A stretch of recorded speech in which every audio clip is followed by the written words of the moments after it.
Good morning, church. Sorry about that. Hey, glad to see you guys all making friends. If you could just go ahead and take a seat. I'm gonna lead us this morning in our scripture before Pastor Josh gets up here and starts preaching. I'm Paige, by the way. I'm a partner with Flourishing Grace. I don't know what I'm doing. I was texted to be here, and I'm happy to be here. So there's a blue Bible in the seat in front of you. If you could go ahead and grab that. Be careful to not rip the cover off. Ask me how I know. And we're going to be in page 981, and we're going to be reading 1 John verses 1 through 5. So once you turn there, if you're able, if you could please stand for the reverence of the word. And it says, "In the beginning was the Word, and the Word was with God, and the Word was God. He was in the beginning with God. All things were made through him, and without him was not anything made that was made. In him was life, and the life was the light of men. The light shines in the darkness, and the darkness has not overcome it." Amen. Thank you, Paige. I was wondering who ripped the covers off of all of our Bibles. We got these sweet new seat racks. Turns out they eat the covers off the Bibles. Didn't work out very well. Good morning, Flourishing Grace. I feel like every time I talk, there's a ring at the end. Good? Okay, cool. It's good to be back with you guys. I've been gone for the past 2 Sundays, and so I get to come back and preach again. It's so good to be back. And yes, we are in the season of Advent, as we've already talked about this morning, but the season where we look at the first coming of Jesus, and we look forward to the second coming of Jesus, right? Advent just comes from the Latin word adventus, which simply means coming, right? This is these weeks leading up to Christmas where we pause in this kind of unique space to look back at the coming of Christ and look forward to his second coming. And last week, Binger kind of took us through those first few verses in John chapter 1. We're going to be walking through John 1 all through the weeks of Advent, leading up to Christmas Eve, where, of course, the Word becomes flesh. Can't wait for Christmas Eve here at Flourishing Grace. But this morning, we're just going to focus in on those last 2 verses that Paige read, right? That in him was life, and the life was the light of men. And the light has shined in the darkness, and the darkness has not overcome it. Okay? That's what we're going to focus in on this morning. And as we do, I want to ask you this question, right? What do you long for more than you long for anything else in the world? What do you long for more than you long for anything else? Like, what if you could get one thing for Christmas, and it could be anything, like any magical thing, the waving of Santa's magical hand, right? And you could get whatever you want. What would it be? What is your greatest longing, your greatest desire? What is your greatest hope? Well, what do you want more than you want anything else in the world? What is that thing for you? What is the thing that you lay in bed at night thinking about? What is the thing that you've maybe shed tears over? I don't know what that thing is for you. And I think if we went around the room, we would realize that, that thing is probably different for almost every single person in the room. But here's what I know. Here's what would be the theme of all people in this room. Whatever that thing is, it is the thing that you believe is going to make you the most happy. Whatever that thing is, it's the thing that you believe is going to make you the most happy. And every single one of us in this room, every single one of us are pursuing that thing. The thing that we believe is going to make us the most happy. I love how Pascal puts it. If you've been around Flourishing Grace, you've heard me read this quote before, but I'll read it again and probably again and again.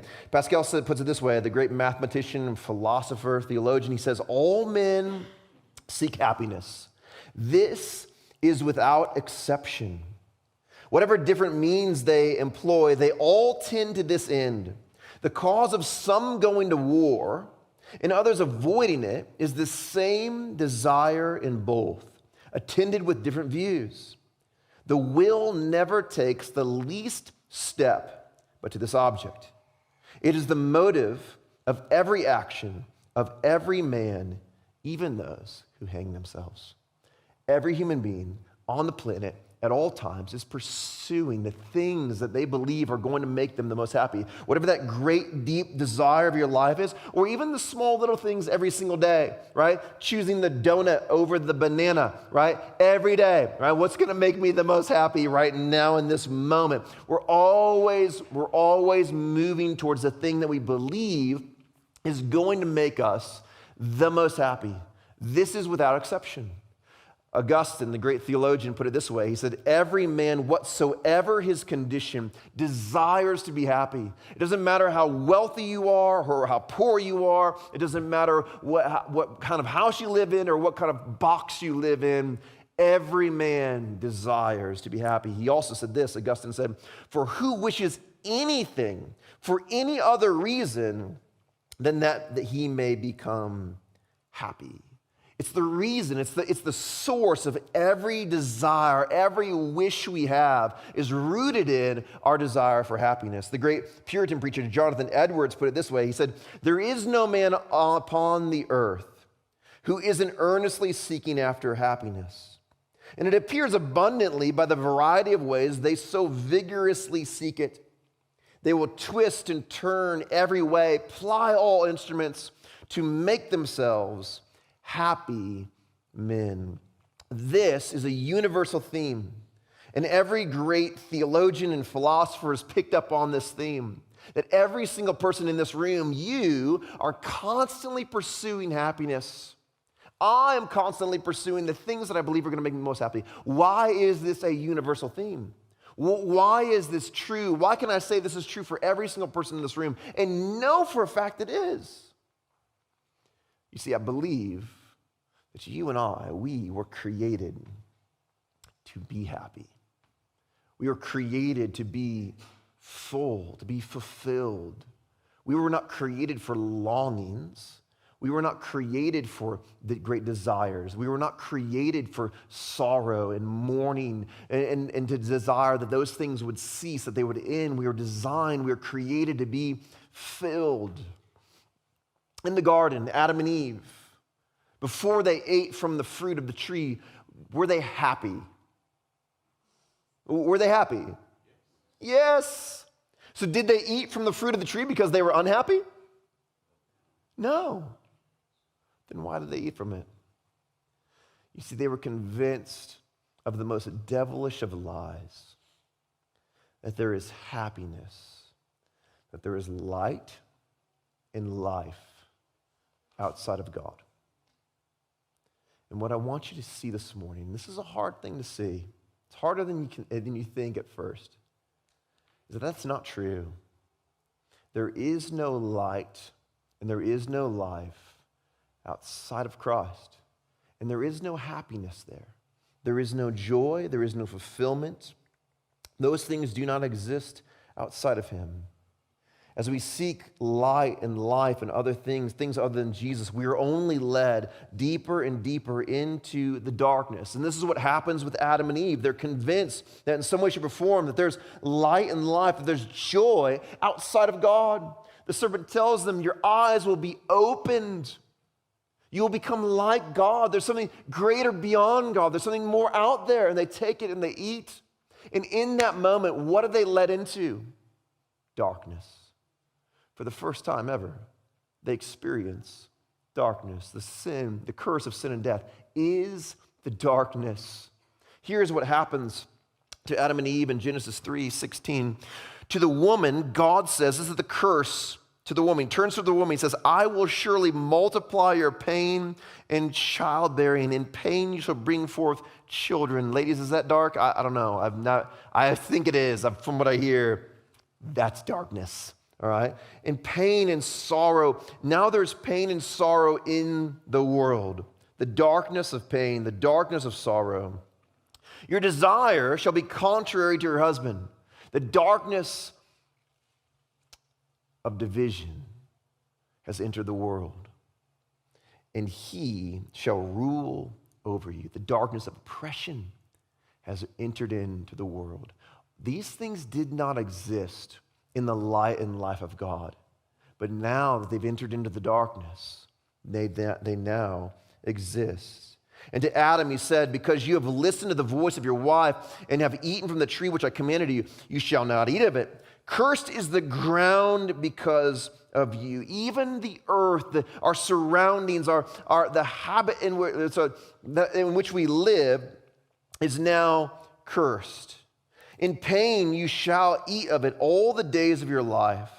Thorns and thistles it shall bring forth for you, and you shall eat the plants of the field. By the sweat of your face you shall eat bread till you return to the ground, for out of it you were taken. For you were dust, and to dust you shall return. Right? So our work is now darkness. Our work is now this thing that brings us longing that never satisfies. And even our purpose, our meaning from you are dust and to dust you return, there is no meaning, there is no significance. It's all darkness. And we wander about in this. The curse of sin is the source of all darkness. And everyone is trying to overcome this darkness. Everyone's trying to find life. Every human being on the planet is pursuing this. This is without exception. We want out. There is a deep longing in every human being to feel accepted, to feel whole, to be happy, to be fulfilled. And we grope about in the darkness trying to find a way out, trying to find a way out of the curse.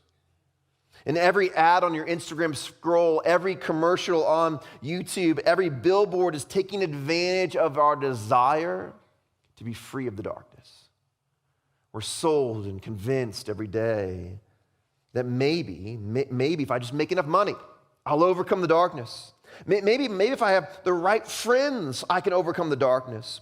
Maybe if I could just get to the next level in my career, I could overcome the darkness. Maybe if I could just get to the point where I could retire and see the world, then I would overcome the darkness. I would be fulfilled and I'd be happy and there'd be joy. But here's the thing, many of us in the room, you've actually attained that thing. You've actually worked and you've gotten the thing that in the past you thought, if I could just get there, then I would be happy. You attained it, you got there. And for a moment, maybe you were satisfied. And then in the next, there was another thing out there in the distance that you thought was going to make you happy. And you're led, listen to me, you're led deeper and deeper and deeper into the darkness. King Solomon tested this idea. In fact, he made it like the mission of his life. King Solomon was the richest king of Israel who had ever lived. He had endless wealth. And so he was like, you know what I'm going to do? I'm just going to see. I'm going to see, is there anything in this world that actually fulfills? Anything in this world that actually satisfies? And I love Ecclesiastes chapter 2.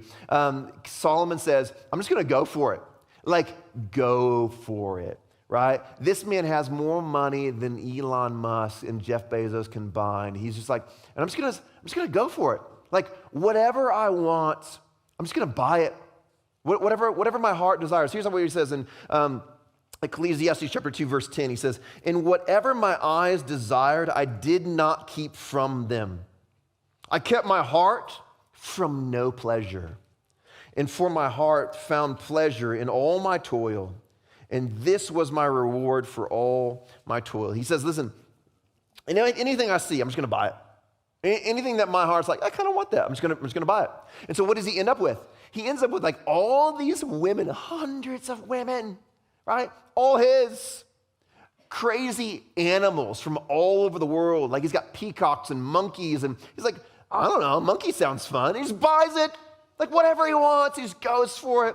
He just collects all these things and he's like, that's not enough. And so he begins to build buildings. He gets into architecture and these huge, immaculate gardens and palaces.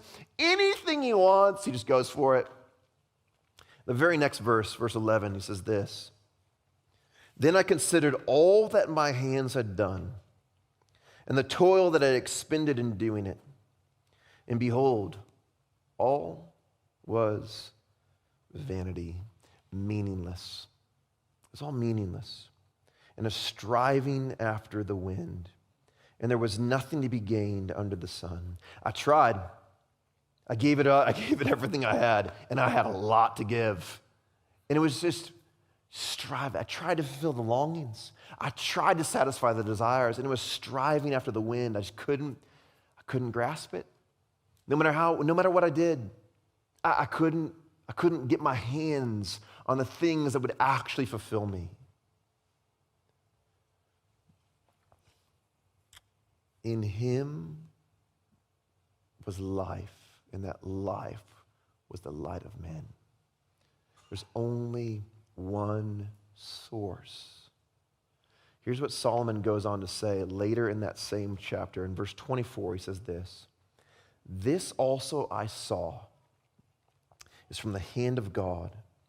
For apart from him, who can eat or who can have enjoyment?"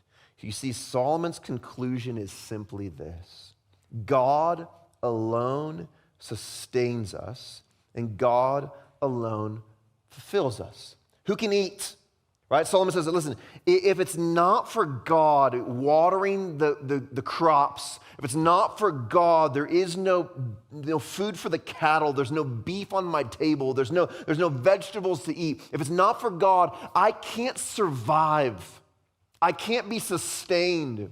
But then also, if it's not for God, there is no joy. All of the things that I find any amount of actual joy and delight in are from his hand. He sustains us and he fulfills us.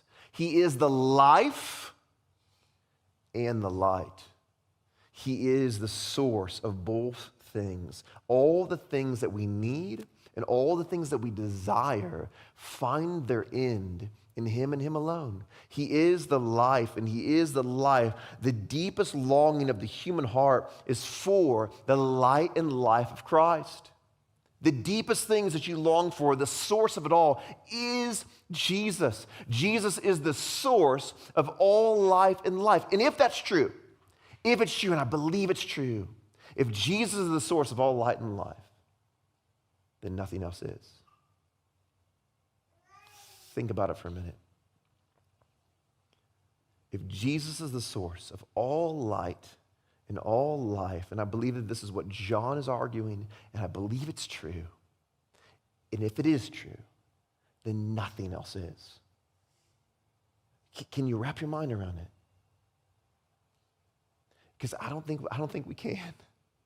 I think we struggle to wrap our minds around this, to actually believe this. But this is the whole theme of John's gospel, that Jesus is the source of all light and life. He leads off with it right here in chapter 1. In him was life, and that life was the light of men. But then in John 6, Jesus says, I am the bread of life. The thing that's going to fulfill your greatest hunger, the thing that's going to fulfill your greatest desire. I am the bread of life. In John 8, he says, I am the light of the world. The thing that you long for, the thing that's going to lead you out of your anxiety, the thing that's going to lead you out of your depression and lead you out of the darkness. I am the light of the world. He says, whoever follows me will not walk in darkness, but will have the light of life. Come live after me, follow my way. John 4, the woman at the well, right? Jesus says to her, he says, if you knew the gift of God and who it is that is saying to you, give me a drink, you would have asked him and he would have given you living water, the thing that's going to actually quench the thirst of your heart. It's Christ. He is the source of all life, and it flows out of him to us. The life of Christ is the light that all men seek. I love the way the great Puritan preacher John Owen puts it. He says this, he says, oh, to behold the glory of Christ. Herein would I live, and herein would I die. Here on would I dwell in all my thoughts and affections until all things here below in this life, in this earth, until all things here below become as dead and deformed things, and in no longer any way call out for my affections. Every day, every moment, the things of the darkness are calling out to you. Every moment of every day, the darkness calls out and says, I will fulfill you. I will satisfy you. This is the great lie of Satan. And you, like Eve and like Adam, you reach for them. I reach for them. Constantly trying to satisfy ourselves with lesser things, things that have no life and no light we give value to, believing that in some way, shape, or form they can satisfy us. But if Jesus is the only source of light and life, they can never satisfy. The things of this world can never satisfy.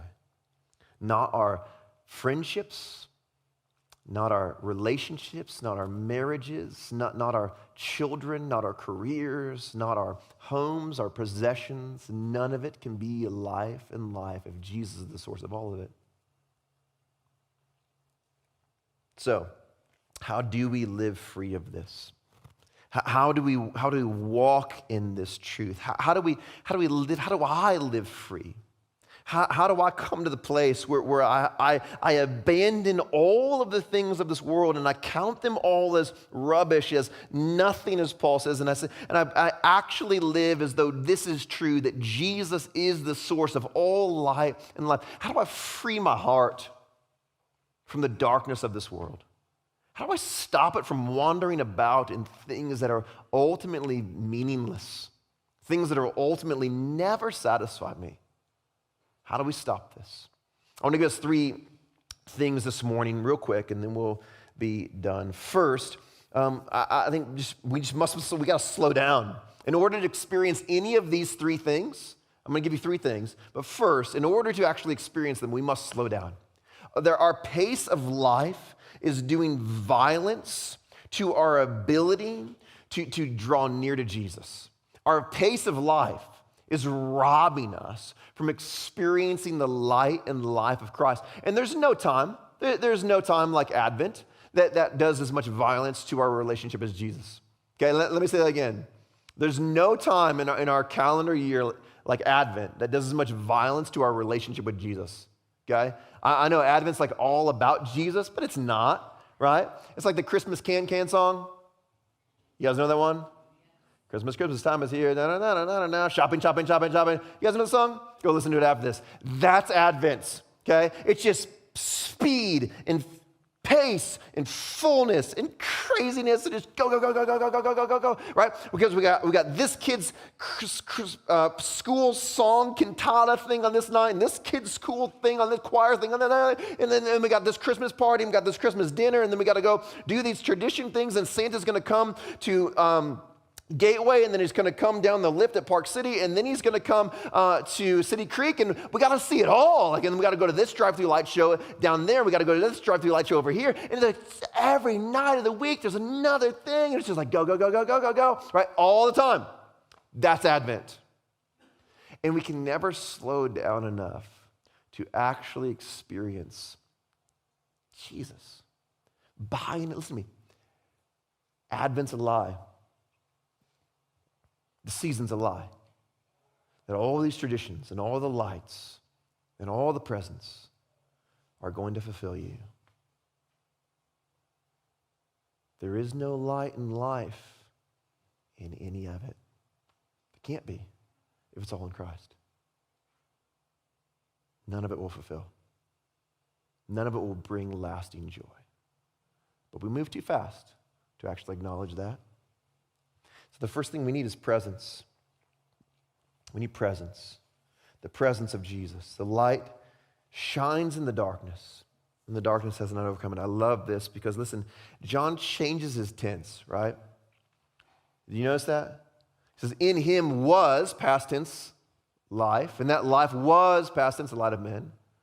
But then he says this, the light shines. Right now, this moment, Jesus is shining into the darkness.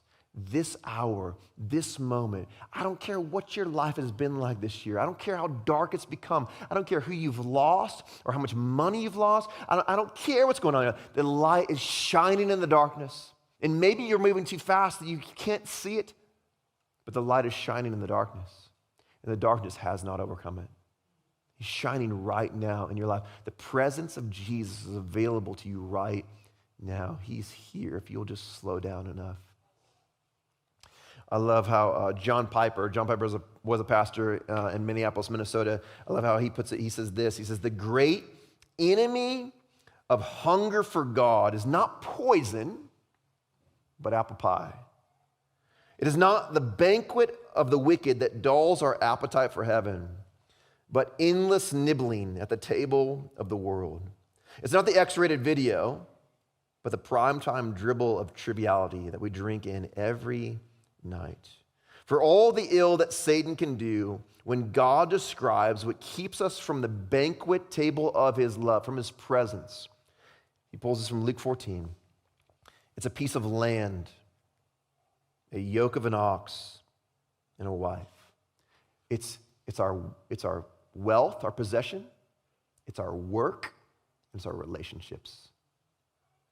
We fill our lives with all these things that seem normal and seem right. It's not that I'm watching the X-rated video, it's that I'm going to the 15 light shows. That's what Piper's saying, is that we can't slow down, we can't stop, we can't turn it off and just be still, be present. Advent is a season, a moment where we're freed up. This is why at Flourishing Grace, we only do two things in Advent. We go serve together and we hang out on Christmas Eve together. That's it. We don't, so many churches are like, let's do this thing, let's do that thing, let's do this. It's like, no, I don't want to put one more thing on your plate. I don't want to put one more thing on your calendar. I want to free you from that. And so we put out Advent resources, right? Advent devotionals. And they're out in the lobby, and you can grab one today. Here's the thing. All the women's ones, the ones that are for women, they're gone. The ladies picked them all up. They bought them. But the ones for the fellas, I don't know what's wrong with you guys. There's a lot of men's devotionals left out there. And then we were selling them, and then some anonymous donor, I don't know who, said, I just want to buy them all so that you guys can give them away. So all of the Advent resources, there's some out there for families, and there's a bunch out there for men. Fellas, talking to you. And they're amazing. They're awesome. I brought one up here. This thing is so cool. There's like all kinds of like sweet stuff in here that you can do with your family, with your kids, some recipes for you to make some cool manly things. These are free for you. And they're out there. And somebody said, man, I want to get these in the hands of people of Flourishing Grace so that you can slow down and make some time. So I want to challenge you. If you have more than one Advent thing a week, one Christmas tradition thing a week, I want you to kill the rest. Some of you are just like freaking out right now. And I know, I get it. More than one is too many. You need to slow down and make space in your day, this Advent season, to enjoy and delight in the presence of Jesus. Because the light is shining into your darkness. But you might be moving too fast to even see it. Next thing is thankfulness. Thankfulness, again, our speed and our consumption of all the things of this world, we're never actually thankful. We're never actually full. We're never actually satisfied because we're constantly just consuming all the things of the world, the things that never satisfy. But when we slow down enough to actually be thankful, to slow down enough to say, wait a second, everything I have in my life is a gift from his hands. We begin to realize how much we actually have. We slow down enough to say, man, this is so good. My life is so good. My children, my friends, my family, all of these things that will never actually satisfy. The joy that I have in my life is a gift from him anyways. All of the things that I have. But we're moving so fast that we can't see it, and so therefore we're constantly hungry, constantly longing, never actually realizing there's a huge feast in front of us. If we would just slow down and give thanks. And so in the Advent practice, we were actually sitting down as a family a few nights ago doing our little Advent devotional, the Shadow and Light one. And the question a couple nights ago was where do you see God moving right now in your life, right? And of course, my kids are like, my 5-year-old's like, God. That's his answer to every question. He's like, no. Like, where do you see God moving right now? And you're like, God. No. But where do you see him moving in your, yeah, never mind, forget it. Desiree, where do you see God moving? Yeah. Where do you see God moving in your life right now? And it causes you, that question alone causes you to slow down, to pause for a second and say, hey, think about my life, think about my days, think about my week. Where is God moving in my life right now? What if, for the next few weeks of Advent, every day, you sat down, just curl up by the Christmas tree for a minute and said, where do I see God moving in my life right now? And you just wrote down 5 things every day that you see God doing. And you just prayed a prayer of thanks. just a little bit of pace. Just slow it down just a little bit to be thankful. And suddenly, you'll begin to realize, oh, the new thing I want for Christmas, that's actually not what's going to satisfy, because he's already satisfying every longing of my heart. He's already satisfying every desire that I actually have. And I don't need more, because he is enough for me. Presence, thankfulness, and finally, future hope. Advent is about looking back and reflecting on all that Christ has done, but it's also about looking forward to the second coming of Christ and all that he's yet to do, right? Yes, the light is shining in the darkness, but friends, here is the truth of Advent. Someday, the darkness will no longer exist. That's the beauty of the gospel. In Revelation 21, John is seeing this image of the second advent, the second coming, and he sees this new heavens, this new earth, and a new city, the new Jerusalem. And here's what he says of the new Jerusalem. He says in Revelation 21, verse 23, "In the city, this new city, has no need for a sun or moon to shine on it, for the glory of God gives it light, and its lamp is the Lamb."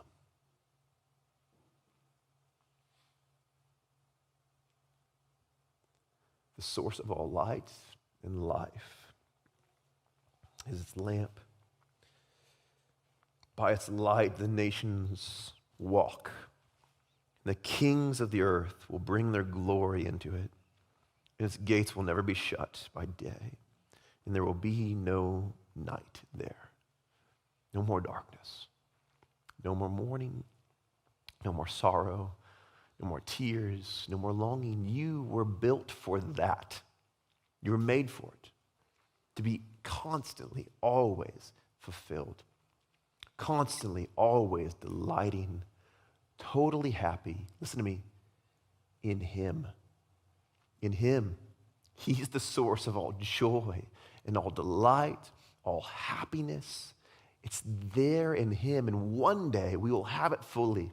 But in this moment, this one right now, we live in this in-between, the first advent and the second advent. We must be a people who slow down and stop allowing our pace to do violence to our relationship with the source of everything that we long for.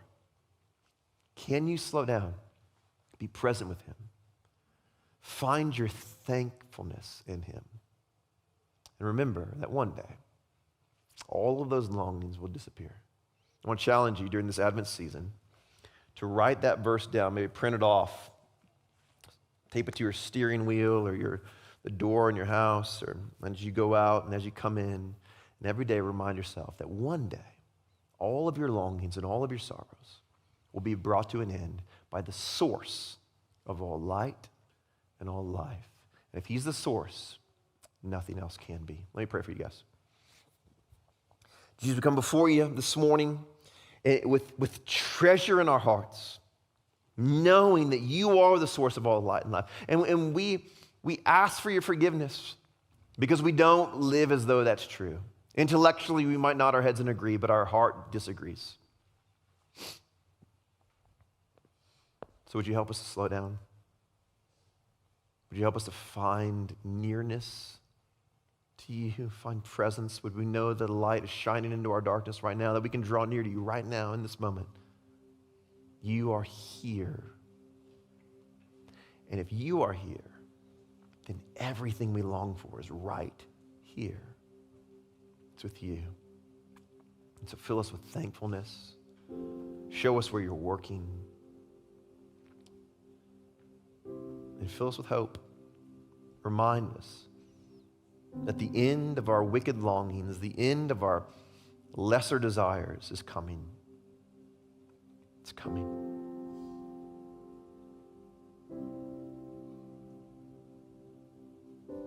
Fill us with light and life. Help us to know and believe that it's only in you. You are the source of it all, and therefore nothing else is. I pray these things in your sweet name. Amen.